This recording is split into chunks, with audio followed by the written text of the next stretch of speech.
Hello and welcome to another Every Tuesday tutorial. In this week's tutorial, we're creating some messy gouache wildflowers directly in Procreate. So what you see on screen is exactly what we'll be painting together. The color palette is free as always, and we'll be using my Gouache Lovers Procreate brush set for this entire project. So both of those are linked up right in the video description. This week's tutorial is brought to you by Envato Elements, the Netflix of graphic design.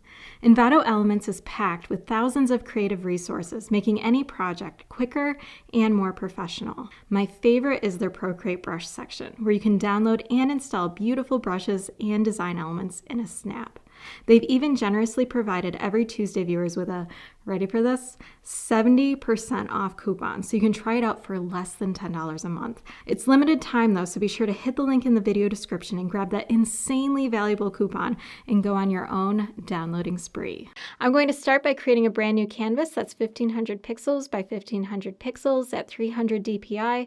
I work in the display P3 color profile, but if you're on an older iPad and don't have access to that, then the default sRGB color profile is perfectly fine. Okay, I've got my canvas all set and I'm going to start focusing on the florals first, then we'll add in our background and our lettering. So I'm going to start with the echinacea, which is the main focal point of this little flower bunch of wildflowers. So I'm going to label my first layer Echinacea 1. Okay, so this will be the centers of our echinacea and then we'll paint in the petals afterwards. So I'm going to grab the mustard color that's at the very end, so it's the fourth one up at the top, and I'm going to grab my dried out brush, increase the brush size, and I'm going to paint in 6 ovals where I want them to go. So this is going to be the middle of my bouquet. So I'm going to have one at the top, I'll have one kind of in the center, one off to the corner, maybe a little one right here, one off to the side, and then put another one right here. So I'm going to add in the details. You can add these in on separate layers, but I'm just going to keep everything together since this is meant to be really messy. So I'll just paint over areas if I don't like them. So I'm going to put in some shadows now. So I'm going to grab the darker of the mustard color. So it's the third one up at the top. I'm going to reduce the size of my brush and just put some dots along the bottom of this one and to the side of this one. It's kind of based on the direction that these are going to be facing where I put the darker dots. So I'm just stippling here. Okay, and add in some lighter dots. So I'm going to grab the lightest color right here.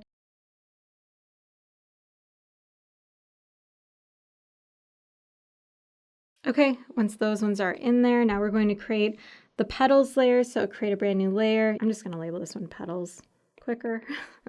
And for the petals, we're going to grab our light pink color and I'm going to change over to the thick round opaque brush. The thick round opaque brush is pressure sensitive. So as we paint our petals, you can start with a little pressure and then do lots of pressure and create your petals really easily that way. This brush is a little too large, so I'm going to come down to 8% and you just follow right along. Okay, once you have all of your petals, now we can add in our stems. So create a brand new layer, drag it underneath Echinacea 1, and label this one Echinacea Stems. And we're going to switch back to the dried out brush for this, and we're going to select our darkest blue color. So it's the middle one on the bottom row, and draw your stems down. Okay, I'm going to move everything up a little bit since I'm getting close to the bottom. And now we're going to add in our leaves. So I'm going to create a brand new layer above the Echinacea stem. Label this one Echinacea Leaves. I'm going to switch over to my streaky semi-transparent brush. And this one takes a little bit of practice, but it can be really fun for leaves. So I'm going to start with little pressure and then lots of pressure and little pressure. And it's a really fast way to make leaves. And then I like doing this type too, where I'll come up and then do lots of pressure, little pressure. Okay, once you have your echinacea all set, let's group everything together and label this one Echinacea. Okay, so now everything we do beyond this is just going to be supportive of this little bunch since it's the star of the show of this little bouquet of wildflowers. I'm going to actually reduce the size just a little bit on these. So we're going to pop in some really simple generic white flowers, some generic pink flowers, and then we'll add in some foliage to fill everything out, and then we'll be done. Let's add in the stems for our white flowers next. I'm going to create a brand new layer, drag it underneath, and then label this one stems. And I'm going to draw the stems for both the white flowers and the pink flowers all in the same layer. And I'm going to grab my lighter of the blue color, so it's the second one at the bottom. I'm going to grab my liner brush for this. It's going to be on the smaller side. I'm at 4% for it. And I'm going to paint in a cluster of white flowers right up here. And I'm going to add in another one over here. And we'll also add in maybe a few over here. And then I'm going to add in the pink ones. These ones are only going to have a couple of stems on them, so they stand apart from the white ones. So it looks really busy, but it's all going to get sorted out. If you want to erase the parts that come into the echinacea back here, just to make things a little clearer, you can also do that. I'm going to do that because it's looking a little too busy for my taste.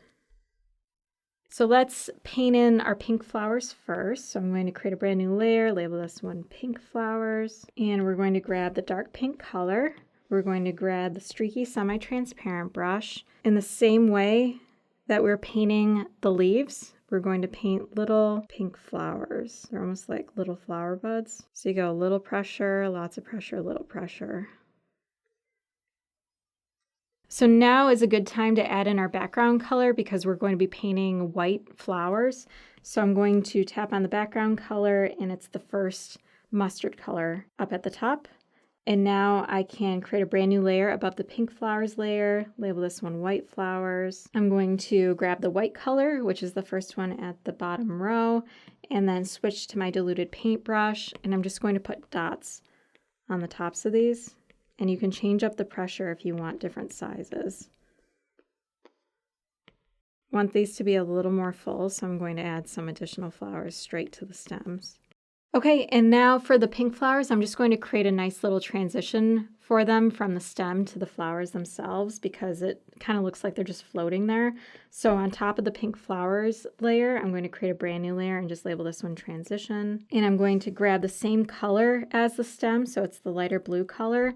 And I'm going to grab my liner brush and make it pretty tiny. I'm coming down to 3%, and I'm just going to put some lines here.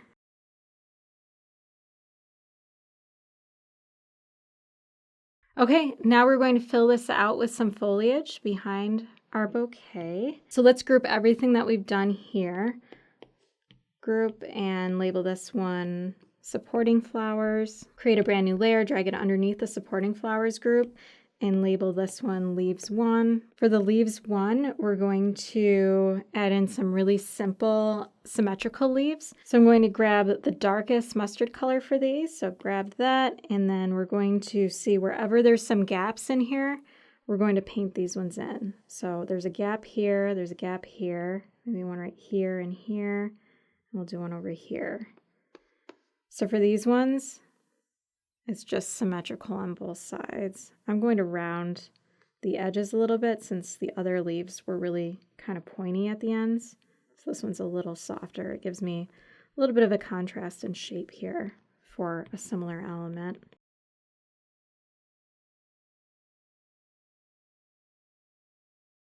Once again, I don't want these to be competing with my echinacea, so I don't paint it too far in down here, but like this gap right here, I can fill this in so your eye makes up for it. So it kind of knows that it goes all the way down, but I don't need to interfere with those flowers. I just don't want it to become so busy that I'm taking attention away from where I want it to go. So the last thing we're going to do is just paint in some additional foliage branches behind everything. So I'm going to create a brand new layer and label this one large leaves. And I'm going to grab my lighter blue color. So for this one, anywhere where there's some extra gaps where it feels like it could be a little more full, I'm just going to add in some of these larger leaves. Okay, and I can reduce the opacity of this just slightly. I don't want it to compete too much with my other more interesting elements, so I'm going to come down to 65% on those. You can see how that just nicely fills everything out and pulls everything together. I think I need one right up here somewhere. Okay, so that is my little bouquet of wildflowers, so I can group everything together. Label this one bouquet, move it into position. I'm going to reduce the size just slightly because I need to make room for my lettering. Over on the side, create a brand new layer, label this one lettering, and I'm going to grab my lighter of the two blues for the lettering. I'm going to switch over to my dried out brush and write your message in.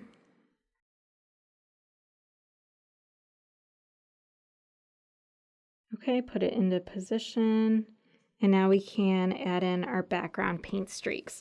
So I'm going to create a brand new layer, drag it underneath the bouquet group, and we'll just label this one paint streaks. And we're going to grab our lightest out of these 4 colors and switch to the flat opaque brush.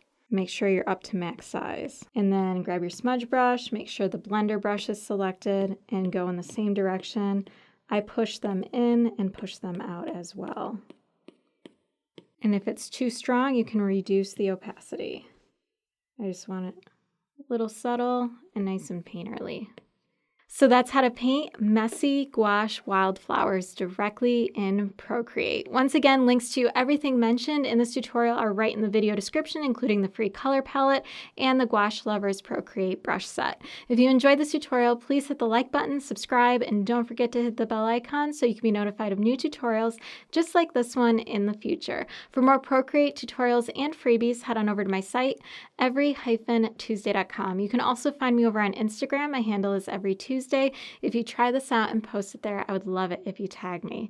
Thanks so much for watching, and I will see you next week.